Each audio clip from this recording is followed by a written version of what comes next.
MTA International, reaching the corners of the earth.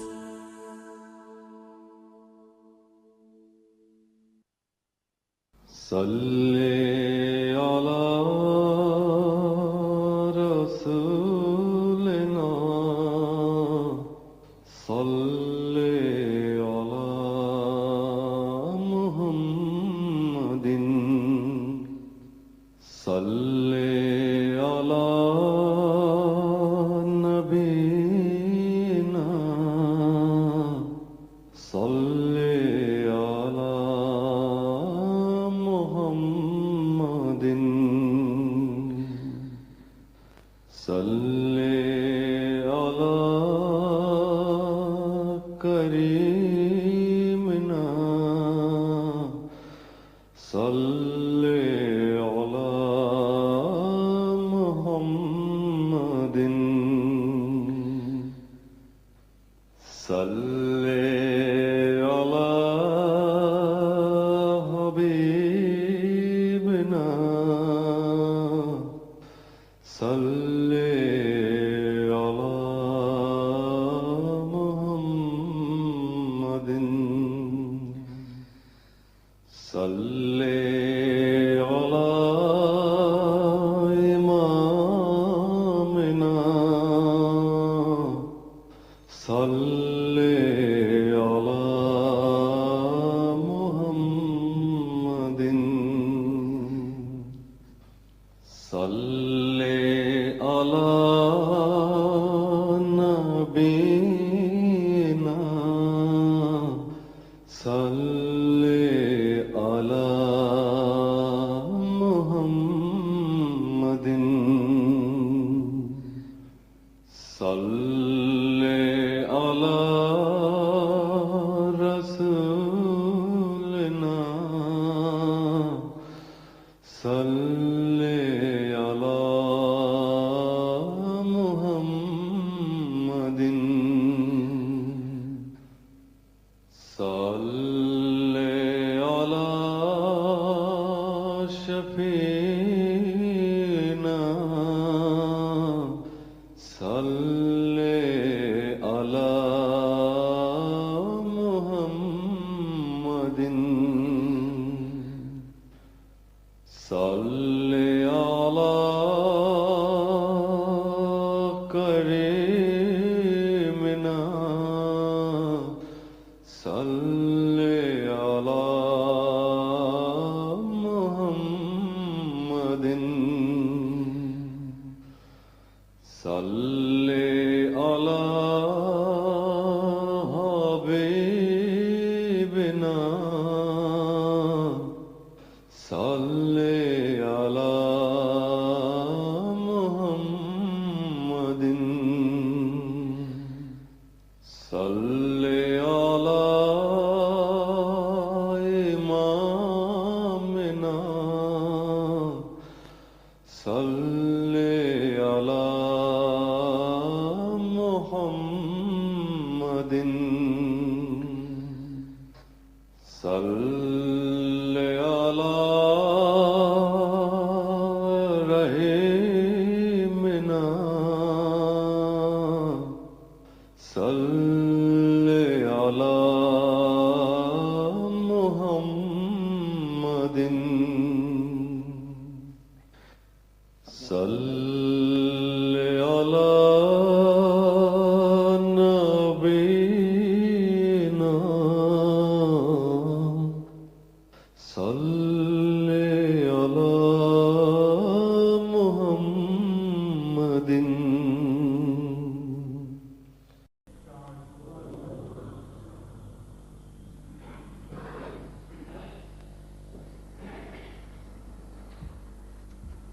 السلام علیکم ورحمۃ اللہ. اذان دے دیں.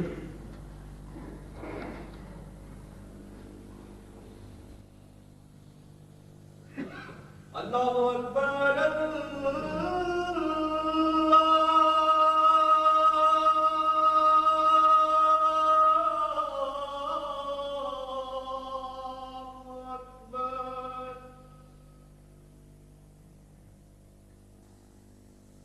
اللہ اکبر اللہ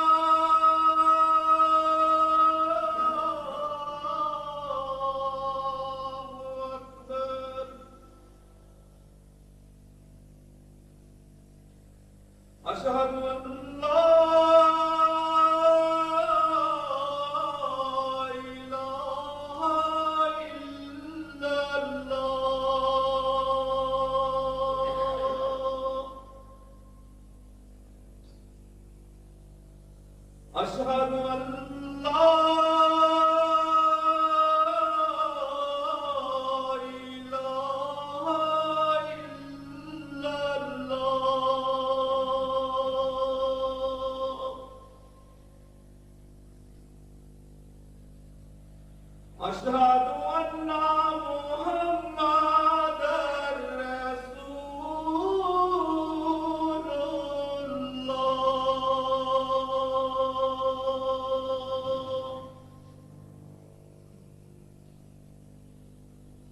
أشهد أن محمدا رسول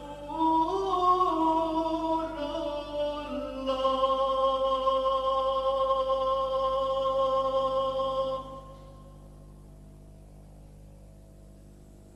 حي على الصلاة.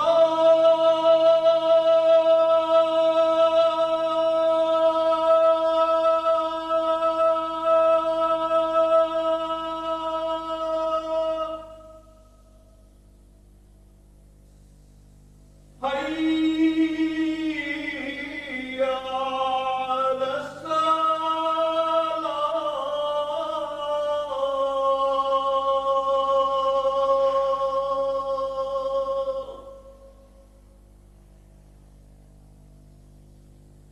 حي على الفلاح.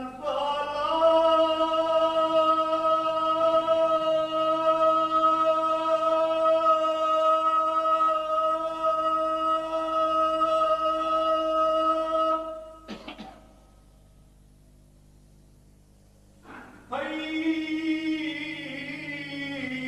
على الفلاح.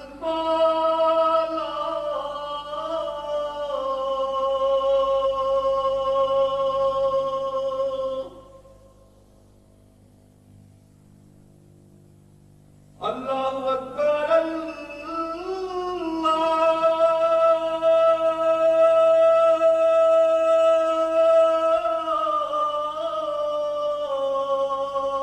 الله أكبر.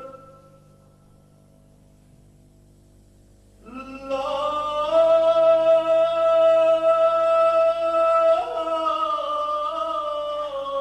إله إلا الله.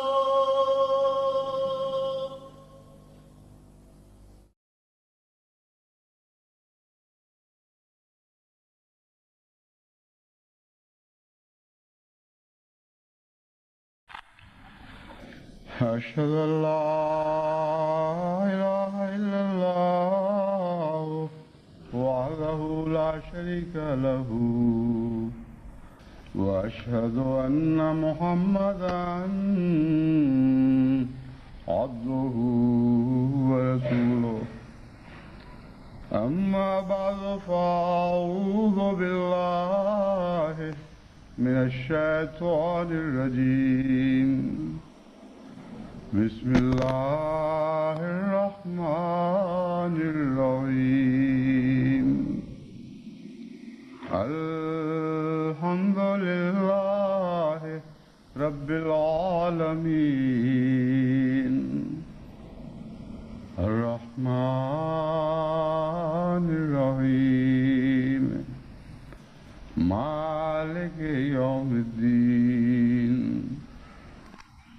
إياك نعبد وإياك نستعين. اهدنا الصراط المستقيم صراط الذين أنعمت عليهم غير المغضوب عليهم ولا الضالين.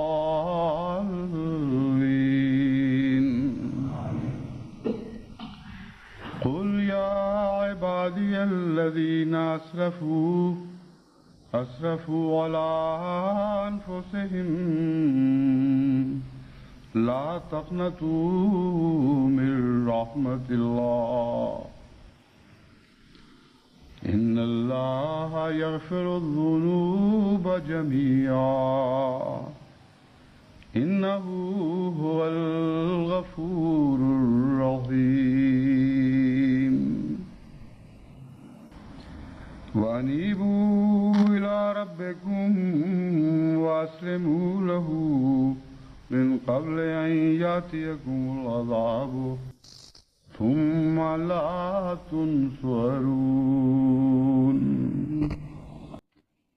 سورہ زمر آیت 54-55. ان آیات کا ترجمہ یہ ہے کہ اے مخاطب میں یعنی حضرت اقدس محمد رسول اللہ صلی اللہ علیہ وآلہ وسلم کہہ دے اے میرے بندو، وہ جنہوں نے اپنی جانوں پر ظلم کیے ہیں اور زیادتیاں کی ہیں، لا تقنطوا من رحمت اللہ، اللہ کی رحمت سے نا امید نہ ہونا. ان اللہ یغفر الذنوب جميعا، اللہ تعالیٰ تمام گناہوں کو بخش دیتا ہے. انہ هو الغفور الرحیم، یقیناً وہ بہت ہی مغفرت فرمانے والا اور بار بار رحم کرنے والا ہے. تمام گناہوں کو بخش دیتا ہے اس سے مراد یہ نہیں ہے کہ ہر گناہ کو لازماً بخشتا ہے، مراد ہے کہ تمام گناہ بخش سکتا ہے جب وہ چاہے اور جس کے حق میں وہ چاہے یہ فیصلہ فرمائے. وَأَنِيبُوا إِلَىٰ رَبِّكُمْ، اور اپنے رب کی طرف جھکو اور اپنے رب کی طرف لوٹو. وَأَسْلِمُوا لَهُ، اور اس کے سپرد اپنے آپ کو کر دو، اپنے آپ کو کلیتاً اللہ کے سپرد کر دو. من قبل ان یاتیکم العذاب، اس سے پہلے کہ وہ عذاب تمہارے پاس آ جائے، وہ عذاب جو گناہوں کی شامت اعمال کے طور پر آیا کرتا ہے. ثم لا تنصرون، پھر تمہیں کسی قسم کی کوئی مدد نہ دی جائے، یا پھر تمہیں کسی قسم کی کوئی مدد نہ دی جائے گی.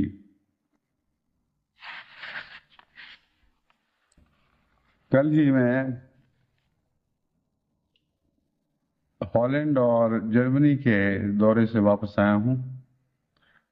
خصوصیت کے ساتھ اس سفر کی غرض جرمنی کے خدام الاحمدیہ کے اجتماع میں شرکت تھی، اور اس کے ساتھ مجلس خدام الاحمدیہ نے اور بھی بہت سے دلچسپ پروگرام بنا رکھے تھے، جن میں سے خصوصیت سے بوسنینز کو اکٹھا کر کے ان کے ساتھ جماعت کا تعارف اور ان کے مسائل کے حل سے متعلق ان کی مدد کرنا شامل تھا. اس پروگرام پر خدام نے اتنی محنت کی کہ خدا کے فضل و رحم کے ساتھ جو توقع تھی اس سے تقریباً دگنی تعداد میں بوسنین وہاں اکٹھے ہوئے. یعنی 2000 کا اندازہ مجھے بتایا گیا تھا، تقریباً 4000 بوسنین کو وہ فرینکفرٹ کے ارد گرد کے علاقے سے 150 کلومیٹر دور سے لے کر آئے.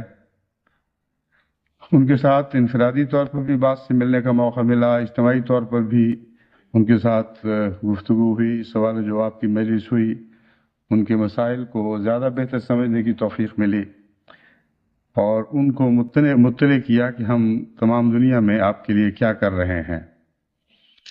تو یہ ایک بہت ہی دلچسپ پروگرام تھا. اس کے علاوہ 2 مجالس سے سوال و جواب تھی، بلکہ 3، 2 تو اردو میں تھیں اور وہ زیادہ تر خدام سے تعلق رکھتی تھیں، یعنی خدام یا ان کے دوستوں کو موقع تھا کہ وہ جو چاہیں سوال کریں. اور ایک بڑی وسیع مجلس تھی جس میں غیر مسلم اور غیر احمدی مسلمان بلائے گئے تھے.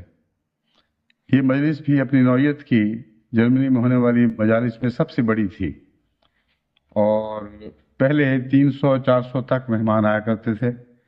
اس میں خدا کے فضل سے 1000 سے زائد مہمان شامل ہوئے، اور اس کے مان بعد اللہ تعالیٰ کے فضل سے 73 مدعوین کو بیعت کی توفیق ملی. اور اس کے بعد یہ سلسلہ جاری رہا. چنانچہ دوسرے دن پھر ان کی ایک عربوں کے ساتھ ایک مختصر مجلس منعقد کی گئی. اس میں جرمن اور ترکی دوست بھی تھے، لیکن زیادہ تر مخاطب عرب رہے کیونکہ وہی سوال کرتے رہے. اور اس کے نتیجے میں پھر 7 عربوں نے، اور غالباً 1-2 بیچ میں ترک بھی شامل تھے، انہوں نے اسی رات بیعت کی. اور پھر بعد میں اور بیعتیں وصول ہونی شروع ہوئیں، یہاں تک کہ جو آخری اطلاع مجھے اس اجتماع کے آخری دن ملی وہ یہ تھی کہ بیعتیں خدا کے فضل سے 99 تک پہنچ چکی ہیں. اور بعد میں پھر یہ اطلاع بھی ملی کہ اس سے بھی بڑھ گئی ہیں. تو اللہ کا بہت فضل رہا اس پہلو سے، یہ اجتماع بہت ہی کامیاب تھا۔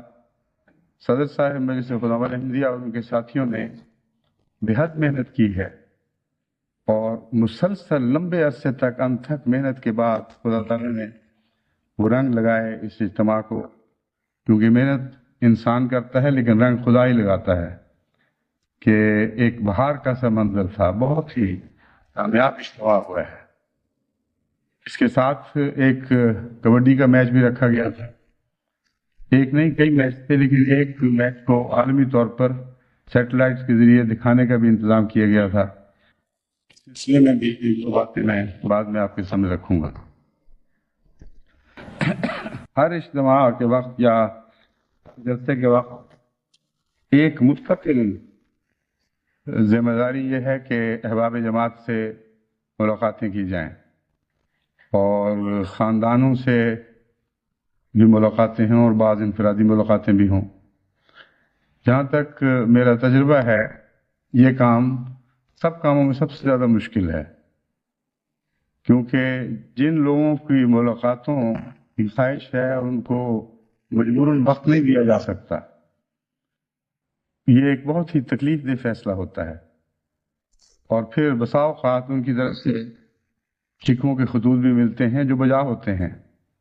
اتنی دیر سے ہم نے ملاقات نہیں کر سکے تھے، یہ تمنا لے کر آئے تھے، بعد میں پھر یہ بھی لکھتے ہیں کہ ہمارے چھوٹے چھوٹے بچے یہ باتیں کرتے تھے، اس طرح خوش تھے، اور آپ نے تو ان کی امیدوں پہ پانی پھیر دیا۔ تو ایک تو مشکل ملاقات کی یہ ہے کہ ناممکن ہے کہ سب کی خواہش کو پورا کیا جا سکے، خصوصاً جہاں جرمنی جیسی جماعت ہو، کہ خدا کے فضل سے یوں لگتا تھا کہ جیسے ربا کا چھوٹا اجتماع ہو رہا ہو، اور پھر سب میں غیر معمولی جوش، سب میں بہت تمنا کہ ذاتی ملاقات ہو سکے، ساتھ تصویریں کھنچوائی جائیں۔ ان کے ہاں ان ایسے مواقع پر بہت کم لوگوں کی خواہش پوری کی جاتی ہے، اور بہت زیادہ تعداد میں امیدوں پر پانی پھیرنا پڑتا ہے، لیکن بے اختیاری ہے۔ لیکن اس بے اختیاری کے باوجود تکلیف رہتی ہے، کیونکہ ایک انسان جس کی خواہش پوری نہ ہو سکے وہ اس وجہ سے خوش تو نہیں ہو جاتا کہ بے اختیاری تھی۔ بے اختیاری اپنی جگہ اور تکلیف اپنی جگہ، یہ دونوں ساتھ ساتھ چلتے ہیں۔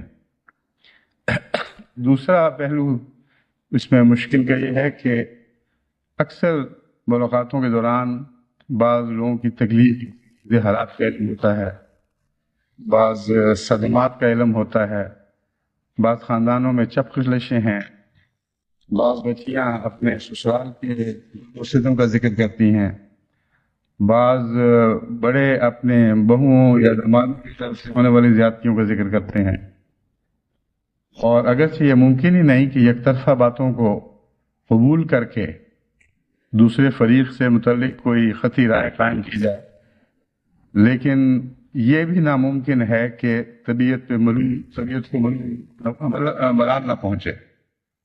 یہ ایک طبی بات اور بہت گہرا طبیعت پر اثر پڑتا ہے۔ پھر بعض لوگ جذباتی ہو جاتے ہیں، ان کے جذبات کے مقابل پر انسان ایک قسم کی بے بسی ہوتی ہے۔ پھر بعض بچے اپنے پیار اور محبت کا خاص طریق پہ اظہار کرتے ہیں۔ غرضی کہ جتنے بھی جماعتی پروگرام ہیں، لمبی سے لمبی تقریر کے مقابل پر تھوڑی ملاقاتوں کا بھی زیادہ نفسیاتی دباؤ ہوتا ہے، لیکن اس کے باوجود یہ نظام جماعت کا ایک ایسا حصہ بن گیا ہے جس کو کبھی بھی نظر انداز نہیں کیا جا سکتا۔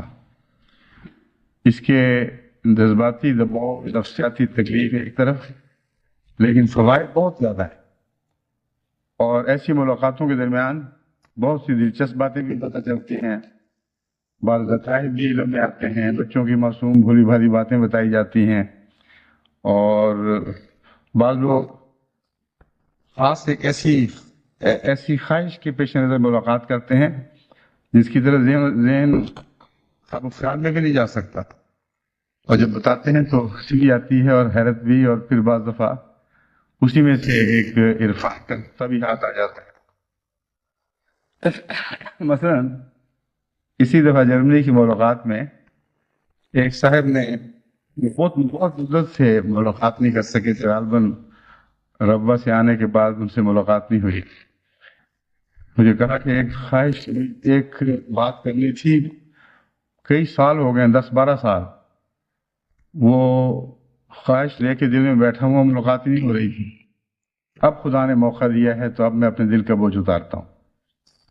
میں نے کہا وہ کیا بات ہے؟ میں نے کہا کوئی بہت ہی بڑی اہم بات ہوگی. انہوں نے کہا آپ کو یاد ہے کہ آپ اپنے باغ میں جایا کرتے تھے، سائیکل پر جب آیا کرتے تھے شام کے وقت، ایک دفعہ آپ جب آئے تو میں آپ کے باغ میں سے گنڈوئے نکال رہا تھا. آپ نے کہا تم کیا کر رہے ہو؟ میں نے کہا میں تو گنڈوئے نکالنے آیا ہوں. لیکن جب آپ چلے گئے تو میں نے کہا جب گنڈوئے نکالنے ہیں تو آپ کے تالاب کی مچھلیاں بھی نکال ساتھ ہی اور پھر 2 مچھلیاں بھی نکال کے لے گیا. اس کے بعد پھر آپ خلیفہ بن گیا. پھر میں اتنا شرمندہ ہوا، گویا کہ خلیفہ نہ ہوتا تو چوری جائز تھی. اس وقت تک ریلیز نہیں ہوئی. جب بن گیا پھر میں بہت بے چین ہوا. میں کہ یہ میں کیا حرکت کر بیٹھا، اور ملاقات ہوگی تو معافی مانگوں گا. میں نے ان سے کہا کہ تو کوئی ایسی بات ہی نہیں، ہماری مچھلیاں تو اکثر لوگ ہی کھاتے تھے، مجھے تو کبھی کبھی ملتی تھی، تو کوئی ایسی بات نہیں. لیکن آپ کی بات مجھے بڑی اچھی لگی ہے کہ آپ نے دل میں یہ بوجھ رکھا، اور جب تک معافی نہ مانگی آپ کو سکون نہیں ملا، تو کوئی بات نہیں.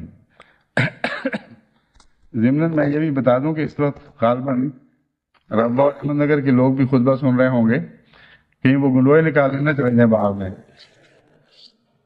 میاں مسرور نے بڑی محنت سے دوبارہ مچھلیاں ٹھیک کی ہیں، اور میں امید رکھتا ہوں کہ ان کو لوگ بڑا ہونے دیں گے. یہ تو یقینی بات ہے.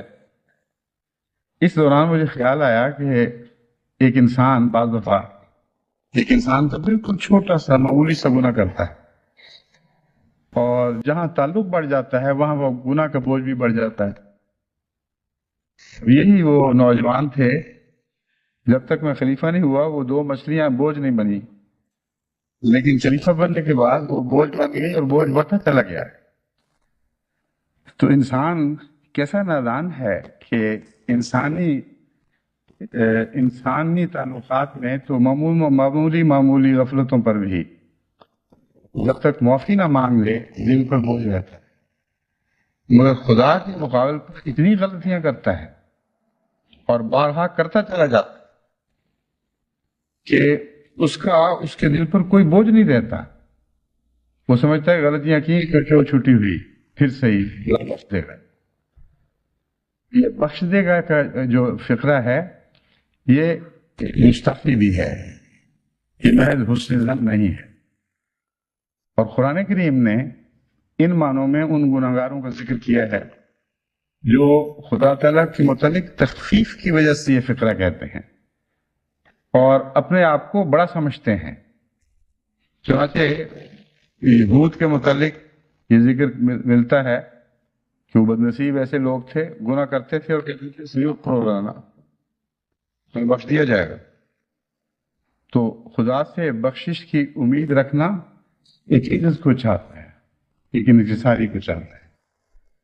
جیسا کہ میں نے آیت کریمہ آپ کے سامنے پڑھ کے سنائی ہے، خدا تعالیٰ ہر گناہ بخش سکتا ہے جب چاہے اور جس کے لیے چاہے، لیکن ان کو نہیں بخشتا جن کے ہاں ایک تکبر یا بے نیازی پائی جاتی ہو.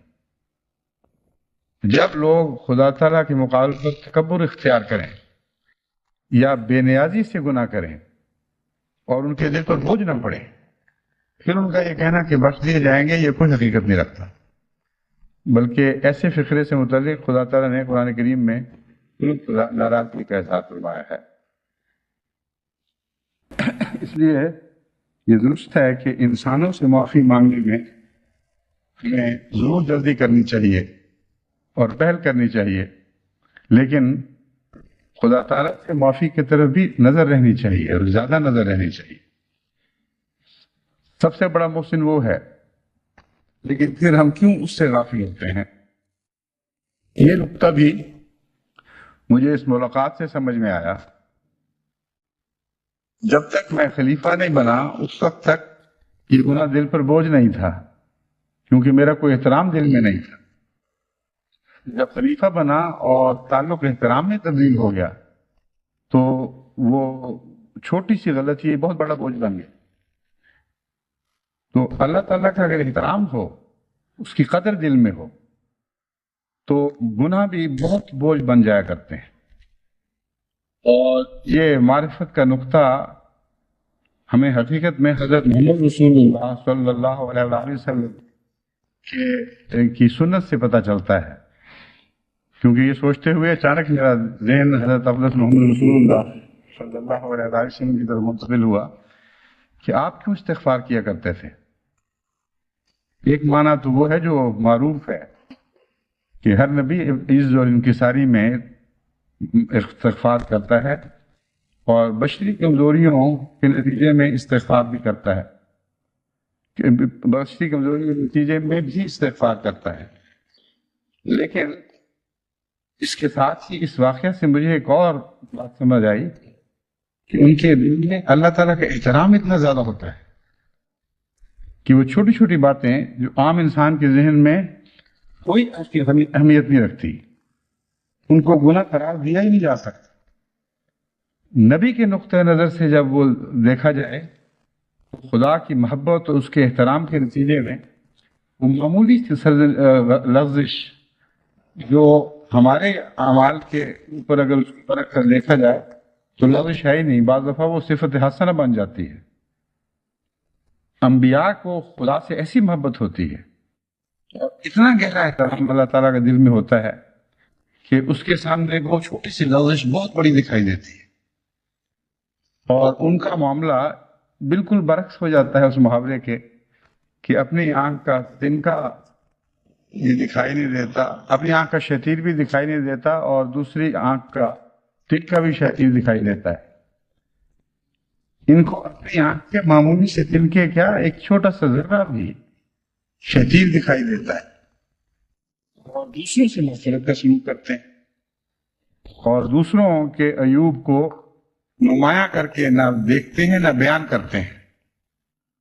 اور جب ایک سرزش کرنی ہو یا کسی کو سمجھانا ہو تو ضرور سرزش بھی کرتے ہیں، سمجھاتے بھی ہیں، لیکن حتی المقدور یہ کوشش کرتے ہیں کہ کسی کی دل آزاری نہ ہو، کسی کو اس سے تکلیف نہ پہنچے۔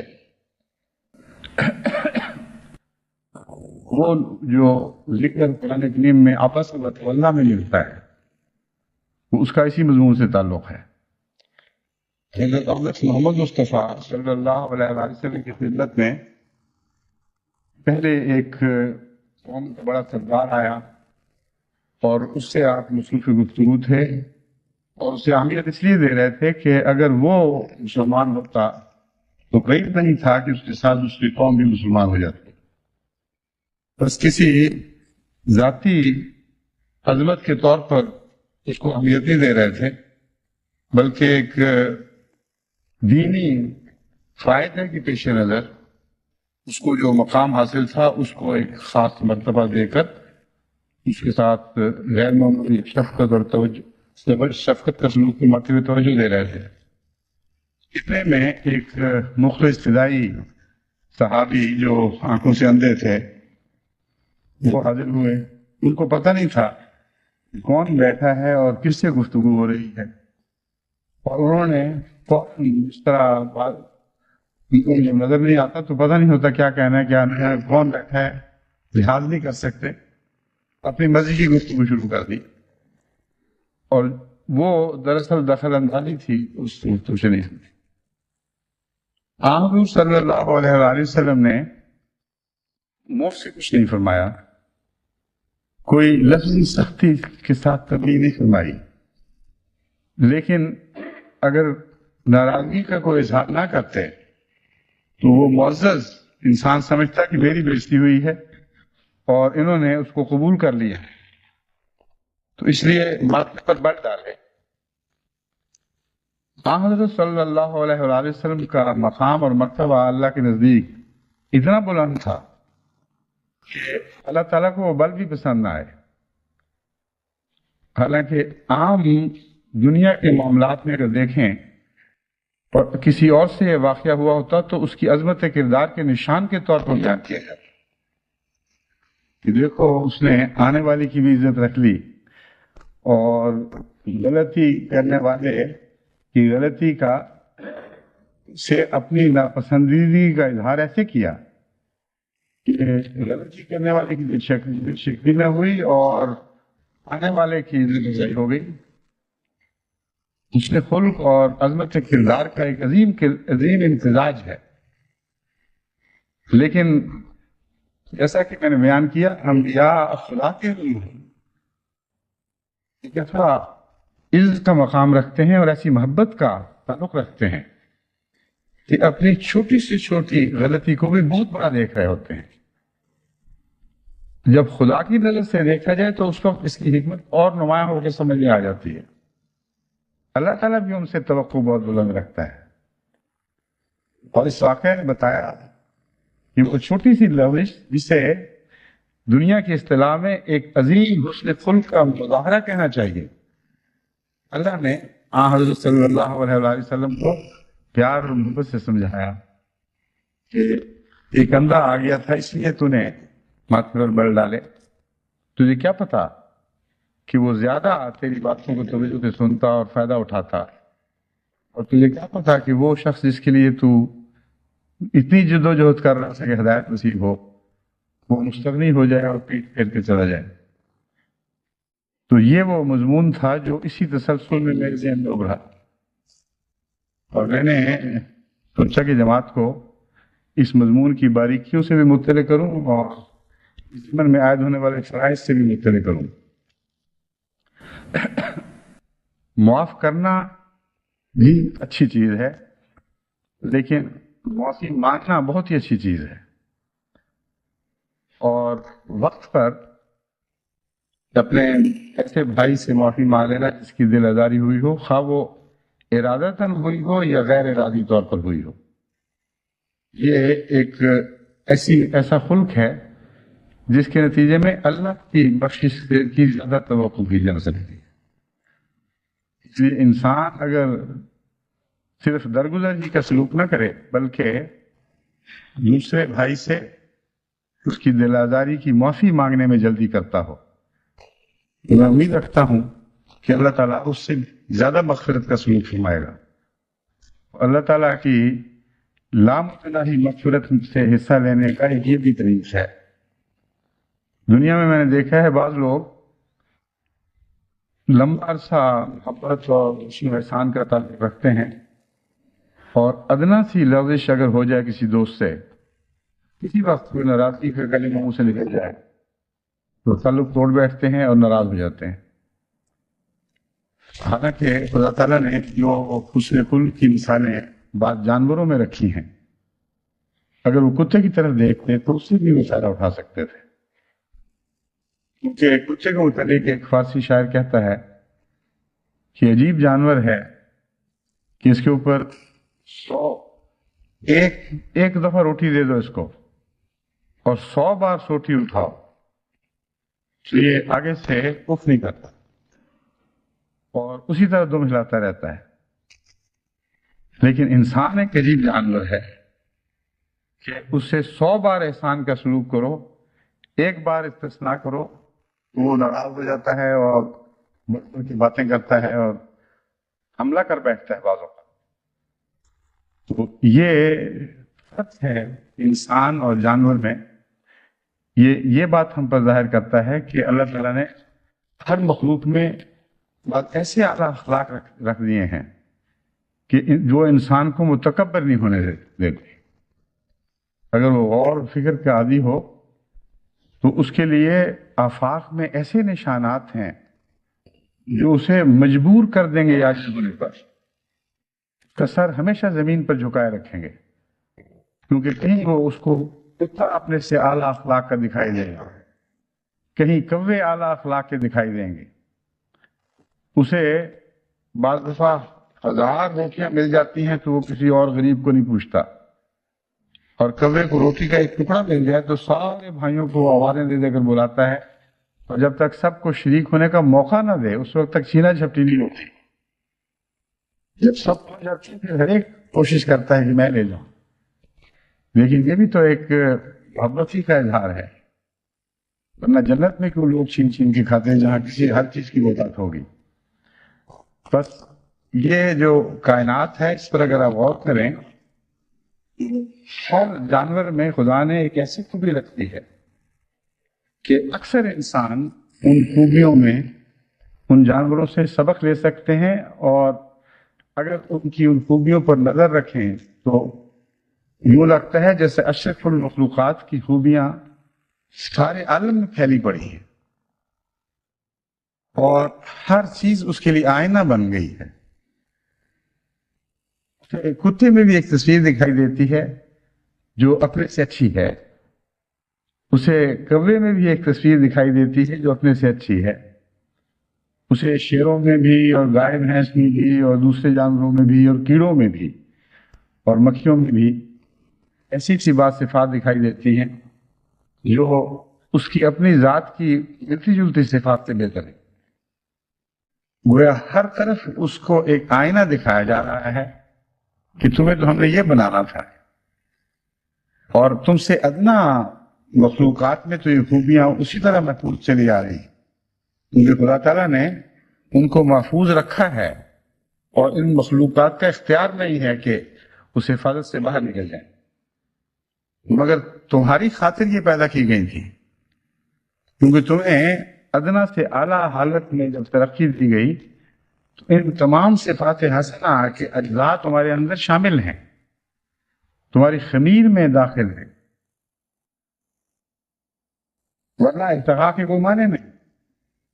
ارتقاء کا مطلب یہ ہے کہ لمبے دور میں مختلف نوعیت کی خوبیوں سے انسان کا خمیر اٹھایا گیا ہے، اور جو خوبی کسی جانور کے دور میں زندگی میں شامل کی گئی وہ خوبی بچ گئی اور آئندہ بہتر قسم کی مخلوقات کی طرف منتقل ہوتی رہی.